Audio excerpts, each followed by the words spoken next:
palm oil was traded in ancient Africa before the age of the pyramids and Cleopatra. It is native to equatorial West Africa. The oil found its way to Europe, while the seeds moved to South America via the slave trade and to Southeast Asia on European ships in the 19th century. In Southeast Asia's abundant sunshine and rain, oil palms thrived. From the 1960s, boosted by modern farming techniques and the need for rural development, palm oil production has grown by more than 20 times. That kind of progress is almost unheard of in the history of agriculture. Today, over 6 million people work in the palm oil industry. While palm oil is produced in the tropics, it is consumed all over the world. This perennial cash crop contributes almost 30% of the world's supply of vegetable oil production and is critical to the world's economy. Palm oil is the most productive edible oil crop on the planet, yielding more oil per hectare than any other. However, this rise in production has been accompanied by serious costs. To satisfy the growing demand of the world in general and India and China in particular, palm oil's expansion has hurt the environment and communities. The industry stands accused of slash-and-burn agriculture, clearing rainforests, causing forest fires, destroying the natural habitat of the orangutan, and displacing indigenous communities.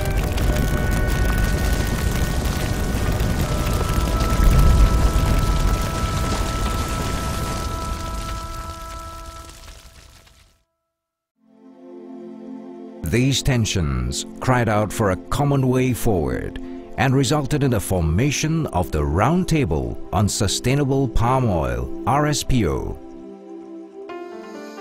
We felt this was time to show, although we have been sustainable, because we have been in existence for 100 years, the oil palm industry, but how can we do it better? We can develop principles and criteria to ensure palm oil is produced sustainably. In 2001, informal dialogue among a group of companies along with WWF led to a series of meetings. The first roundtable meeting on sustainable palm oil was held in Kuala Lumpur in 2003. RSPO was established formally in 2004. It is registered in Zurich, has a secretariat in Kuala Lumpur and a satellite office in Jakarta. The organization works through consensus and open dialogue to bring diverse stakeholders to common ground. To date, 5 annual roundtable meetings and numerous working sessions have been held, and RSPO is working with all players to create a greener and more sustainable tomorrow. Its guiding principles signify the continuous ongoing efforts that are required from all stakeholders. So, what sustainability practices is RSPO encouraging?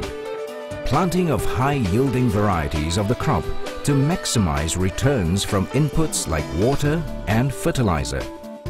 This is done by using only the most productive mother palm trees to produce hybrid seeds.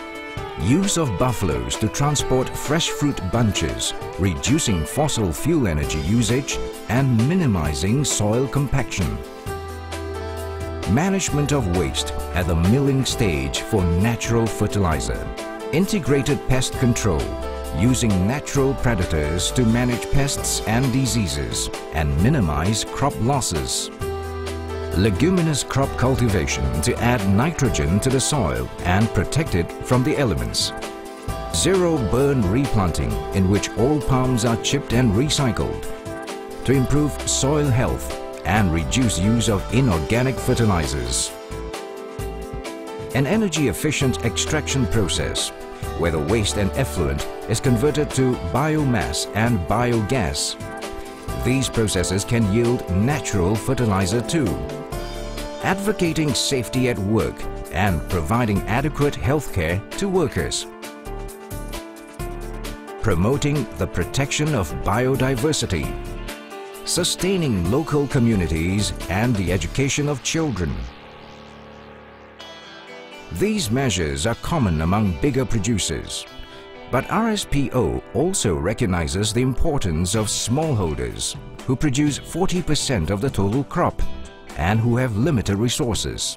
RSPO has formed a task force to address this.